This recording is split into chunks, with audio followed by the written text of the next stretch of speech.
Well, good luck to him. This is making headlines because this is the furthest that Ukraine has gone to suggest that it would cede territory. And it's a very long shot for three reasons. One, Zelensky's plan does not have many takers in Ukraine. 20% is a big chunk after all. Top army commanders say the soldiers will be enraged, as will the citizens of Ukraine. So Zelensky may not survive this politically. Reason number two, NATO has not offered them membership. They did not want Kiev for the last 3 years. They do not want them now. And reason number three, Russia won't agree.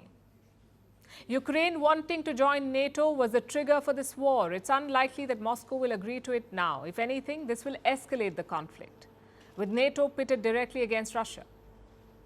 Having said all of this, Zelensky's statement shows that he's trying to pick the best of the bad options that he has. Donald Trump will take office in 6 weeks from now. He wants to end the war on day one. That would mean concessions, especially for Ukraine. It could lose its territory anyway. So Zelensky is just making a virtue of it and signaling at peace.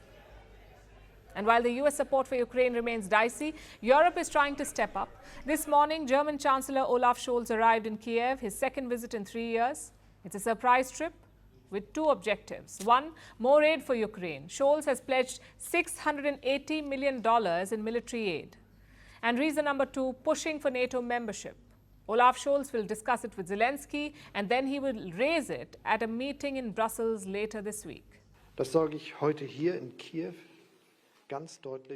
My very clear message from Kiev to Putin: we're in this for the long haul, and we will stand by Ukraine for as long as it takes.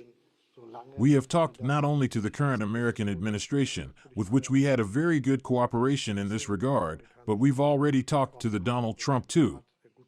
I believe that we can set on developing joint policies. This is everyone's aspiration. It is possible to do so, and in itself logical. So where does that leave us?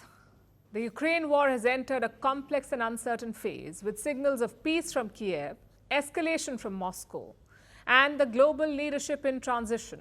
2025 could bring a turning point in this conflict. But will the war end?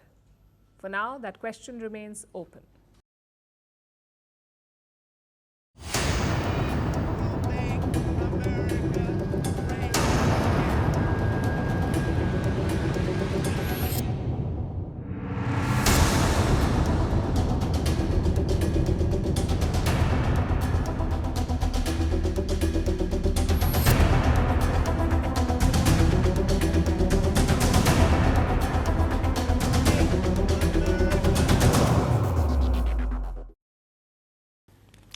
Donald Trump has a new target, the BRICS group of nations. It started off as a club of 4 developing nations: Brazil, Russia, India, and China. Over the years, 5 more countries joined: South Africa, Ethiopia, Iran, Egypt, and the UAE. So 9 members in total.